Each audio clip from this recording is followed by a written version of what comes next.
From League Safe World Headquarters, it's Fantasy Football Almost Daily. With Paul Charchian, Matt Harrison, Christian Peterson, and Brian Johnson.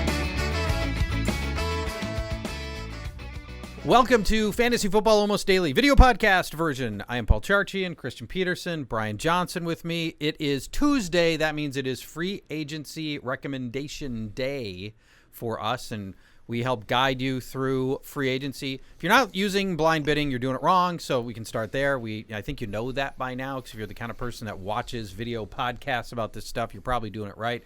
So we'll help you with both the players and the amounts that you should put out on various players. So, would you call it a frenzy this week? A free agent frenzy? No, I would not, no? actually. Okay. I think there's a Not to couple of that level? signature guys, but last week, for example, Far more of a frenzy. the free agent article, That's I true. think I touched on 30-ish guys that, had some relevancy. This week we're looking at maybe half that many. All right. So, yeah, I wouldn't call it a frenzy at all. I just wanted to know how It's more of a how dabbling. worked up I should be right now. Not Apparently. frothy. Okay. No. It's not a frothy free agent frenzy. Frothy free agent Okay, frenzy. good. No. Okay, let's begin at the quarterback position. Carson Wentz still only, everybody apparently just waiting for the other shoe to drop on Wentz, and it's not happening. It's still available in half of the leagues out there. He belongs on rosters. Yeah, even though they're on their bye this week, that's kind of a bummer, but he could be a QB1 going the rest of the way. We'll see. Well, the buy thing helps you if you believe in Carson Wentz. I think people maybe will shy away from him because he's on a bye this week. Yeah, that's a good point. I don't know. I'm count me in the camp of the other shoe not having dropped yet. I don't know why, but I don't trust him yet. The first two games were against really bad defenses in which he put up just okay numbers, and then he had a very good game in week 3 against his best game against the Steelers. Against the Steelers team that looked many people thought was going to the Super Bowl. Just looked like they weren't ready to play though. Doesn't being a rookie kind of balance out the bad team almost a little bit though? It's right. Maybe inexperienced player. Don't get me wrong; he's been very impressive. I'm just there are so many good fantasy football quarterbacks that I'm not ready to call him a QB1. I'm not ready to pick up Carson Wentz and just plug him in. But he belongs on rosters, yes, clearly. Agreed. Right? Agreed with that. And most people don't need him, so you have the luxury of picking him up in your bye week. You've got somebody else. Yeah.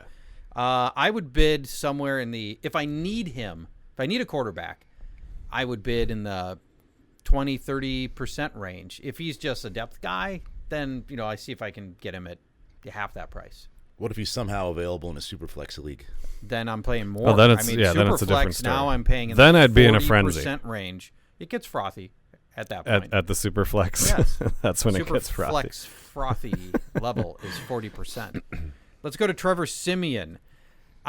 Blow-up game last week, but I don't see a lot of blow-up games coming from Trevor Simeon. This is still a run-first offense behind C.J. Anderson. I think they want Simeon to be more efficient than anything else. He has quality receivers. There are going to be games that happened like they did last week, but that was also against a shaky defense, and I think most of the time Simeon's going to be a low-end producer. I'm a lot less intrigued by him. Well, one more week of a shaky defense in the Bucs. Very strong run defense. Very strong run defense. Very poor secondary. That's exactly right. Case Keenum just threw 2 touchdowns against them. The third Brett quarterback Grimes to do is it. done. Yeah.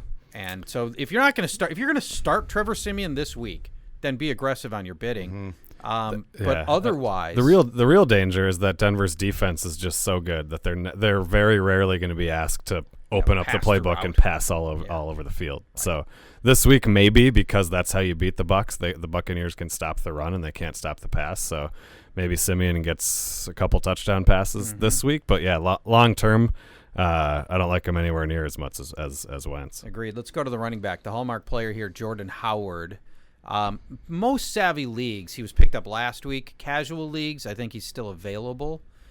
Jordan Howard's got a month of clear run where he's going to get virtually all of the work, right? So we already know that Kadeem Carey hurt, Langford hurt. Langford's going to be the high ankle sprain. We know it's a guaranteed 3 weeks and usually more like 4. And if you come back too early, all you do is aggravate it, and now you're out another 3 weeks. Yeah, the most encouraging thing with Howard is he proved he can catch the ball last week in garbage time, which is a situation the Bears are going to find themselves in frequently. Yes. He is a 3-down back, especially when their other 2 backs are injured. So, yeah, Howard a must-add, and if you're in need of a running back, you might have to go all in on him because I don't know how many lead backs are going to come on the wire rest of the year. Kenneth Dixon's coming. That's true. I think he's going to be He the should lead be back. owned, but we don't know that he's the lead back, but we Right. think, he's just got great opportunity to be the lead back. The beauty with Howard is he is the lead back. I mean, he doesn't have to pass anybody. That job's his right now. So do you guys think you guys think even when Langford comes back that Howard will have just taken the job and I think run there's with a it? That better than- Langford will come back as a clear backup rather than as a timeshare. That's the question. But Okay. don't you think there's a better than a coin flip's chance that he's noticeably, tangibly better than the 3.5 yards per carry that Jeremy Langford was providing? Yes, that's what I was saying all last week. Yeah. I wasn't I know banking Brian's a on huge Langford believer. to go down with an injury, No. but I just said Howard's going to take this job. He looks like the better running back. I think he is looks the like better running back. garbage, I so. mean, I guess that's the part I'm not convinced. I don't know that he's necessarily a better running back, but he's got the opportunity here. He's a younger player, and in a season that's shaping up as a lost season for Chicago, it makes sense to stick with the younger guy. All right, let's go to a guy that Brian Johnson likes a lot more than I do, and that's Wendell Smallwood. I see just a rotation. Wendell Smallwood, you mean? Wendell Smallwood. Wood. I just see a rotation of guys that's going to frustrate owners, and you're never going to know who's going to be the hot hand in any given week. Now, if Matthews gets seriously hurt, I'm a lot more interested in this. But as a three-way, I'm not saying I'm not interested in three-ways. I'm saying I'm avoiding this one in particular. The Wendell Smallwood three-way doesn't interest me. Brian Johnson, you love him, and you've got a crazy blind. Well, bidding I edited recommendation that on it. down. So if you go to League Safe Post now, it's 20% is the max I'm at now. You talked me off the ledge a little bit, but I just don't trust Ryan Matthews to stay healthy. He's been hurt since training camp. He's clearly been hampered by this injury. They're on their bye this week, the Eagles, so maybe he gets right. But if Matthews is hurt, Smallwood had 17 carries to the 10 from Sproles and Kenyon Barner combined, and he got the carry inside the 5, so he could be a league-winning running back if something were to happen to Matthews. So I think I don't think he can be a league-winning running back. There's something to the idea that Matthews maybe doesn't even have to get injured. I mean, he's a holdover from the previous regime in Philly, and they came in and they drafted Smallwood, and they made no bones about the fact that Ryan Matthews wasn't necessarily the answer for them during the offseason. So even if Matthews, Well, in what manner? there were rumblings They that- traded DeMarco Murray away, not him. but Ryan Right? Matthews was on the trade block too. Well, we don't know that. That's just speculation. that's what they said. No, they didn't. The Eagles never came out and said we're trying to trade Well, Ryan Matthews. that's what people said. I don't know. People I- there were assumed that he rumblings, was. too, that he wasn't a good fit for Doug Peterson's scheme, and I don't know. I think Matthews is a materially better back than Wendell Smallwood when healthy. So there's to me. Okay, this what if thing you is- this own seems to be ugly Matthews? part. What should you bid on Smallwood? Because he looks like the clear handcuff now, and Matthews is sketchy. So you got to bump up your bid a little bit, right? Yeah, probably. But now you got Darren Sproles who's in the mix. He had 12 carries last. Was it last week or the week before last week? Those 12 carries were the second highest total he had in 70 games. So he's mucking up the works too. Can I just avoid the whole thing? Sure. I mean, Yes. that's me. I just want nothing to do with any of this. I'm not enough. putting any of my budget towards. I mean, you can unless Wendell. you're in a situation where maybe you did the opposite and Jeremy Langford and Ryan Matthews were two of your running backs, and now you need somebody, right? Now you're scrambling, but I'd rather scramble to somebody else. What about Okay. Orleans Darkwa? What about Paul Perkins? We go to the Giants desk. The Giants' desk is pretty sad right about now, and not looking forward to their matchup with the Vikings. But No, I bet not. Darkwa, yeah, Shane Vereen out for the year, as everyone should know by now. He looks like he'll be the lead back with Jennings hurt. They're saying they're optimistic he comes back, but now they have Bobby Rainey catching passes. They want to get Paul Perkins involved. Talk about a muddled situation. It's always muddy there. Yeah, I'm avoiding this one entirely. I mean, and their schedule is brutal. You guys have it in front of you. Coming Yeah, up. Vikings, Packers, have been great against Ravens, the run this Rams, Eagles, who look much better defensively. Ravens Cincinnati, been who great gets against the Vontae run. Perfect back this week, and they were very good against the run last year. So Yeah, it's a murderer's row. I would avoid that situation. All right. We'll do that. Thank you. Okay, you're welcome. Let's go See, to I wide can rec- down talk the Giants. wide receiver and position. all the time. I'm pretty good at that too. Trust me. All right. Jamison Crowder leads our wide receiver pickups for this week. They've been targeting him a lot, and in almost every situation. You add in X factors like a frequently injured tight end in Jordan Reed. You add in Pierre Garçon's flagging play. You add in the fact that Josh Doxson continues to be hampered by injury and was inactive last week. There seems like there's a lot of reasons why Crowder could remain a viable target for most of the season. Yeah, there was a telling stat. Last year, as a rookie, he was one of 10 wide receivers with more than 5 targets inside the 5-yard line. And it was a very elite list. So that's some telling data there. Mm-hmm. He's already been targeted 3 times inside the 5 this year, 2 touchdowns. And like you said, if Reed goes down, his stock goes through the roof. And Washington throws the ball a ton. So I'm very intrigued by Crowder. So I am good too. pickup. Blind bidding recommendation for leagues where Crowder's available. I think we're in the 30% range. Especially in PPR, Yeah, in PPR especially. It makes sense. Terrell Pryor is, with Josh Gordon's not ready. Corey Coleman is hurt. Questions at quarterback, but actually Kessler wasn't that bad. He was highly accurate, if nothing else. He didn't give the game away, and he might not be awful. Not saying he's going to be great, but he might not be awful. And he certainly found Pryor he took this some game. snaps under center as well and ran the ball a little bit. Whatever. Which maybe, I don't know. Whatever. He scored a rushing touchdown. He played some safety, too. So if you're in an IDP league, oh, man. Did he really play safety? Yeah. I missed that. Yeah.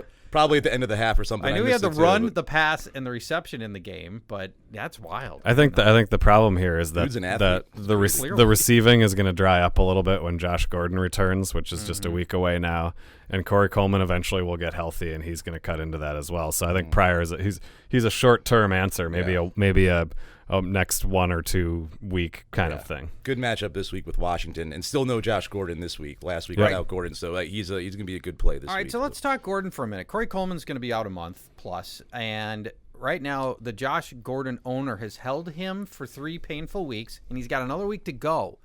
Are you buying? Are you going to try to go get Josh Gordon now, knowing with Coleman out, he's going to be a starter when he comes back? That was not an assured thing prior to the Coleman injury. Now it is. Are you buying on Josh Gordon now, thinking this might be my last chance to get him cheap? Probably his highest price right now, though, right? The week next before. week it'll be higher. I feel like last week would have been a better week because now he's 1 week away, right? Now I drafted him, if I was a Josh Gordon believer at the beginning of the year, which I personally wasn't, but I drafted him with high hopes that he's he's going to be my hammer when he comes back after week 4, and now I'm only a week away. I've held him this whole time, and now he's only a week away, so I think I'm less likely to trade him now, unless I'm 0-3 than I was a week ago when it felt farther away that he was going to be back. But to answer the question, I don't know. Corey Coleman's he will be back. It's not a season-ending injury for him. The quarterbacking situation is a mess. Everything is a mess in Cleveland. So I don't feel particularly good about going to buy Josh Gordon right now. I think for what it would cost you, I'm probably not paying it. Yeah. But if you've got a desperate owner, I kind of like seeing what it costs. Yeah, you could test the waters. I might dip my wick. You could wet your beak. I could wet my beak into the potential trade waters and get just feel out what would cost to get Josh Gordon. I think dipping your wick is a totally different thing. Is that a different thing than wetting the beak? I think so. Put some honey on your stinger. That's really different, I'm pretty sure. Let's go to Vontae Adams.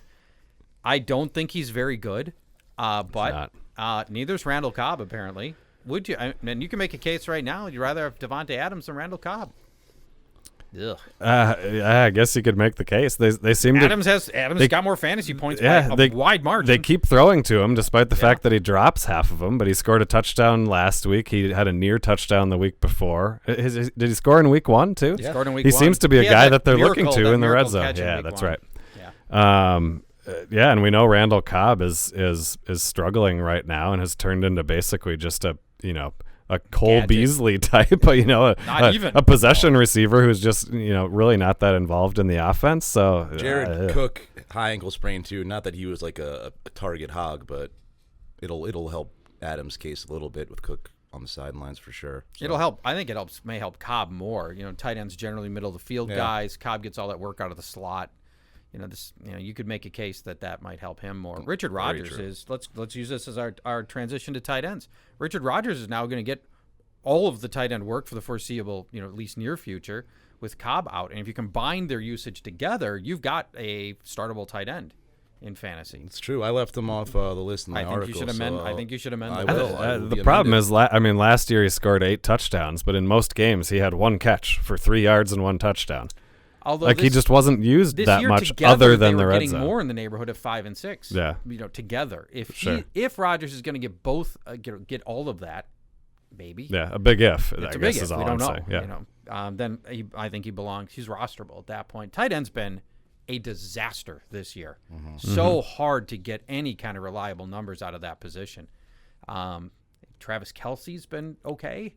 Yeah, he had a nice game He's this had past week. 2 good games Yeah. out of 3. Antonio Gates was a disaster. Fleener was a disaster until Gronk's last been night. Obviously a disaster, although I think this is going to be your first real game to go get him. And he gets in. All right, let's talk Zach Miller. He's getting plenty of usage, and its schedule turns very favorable.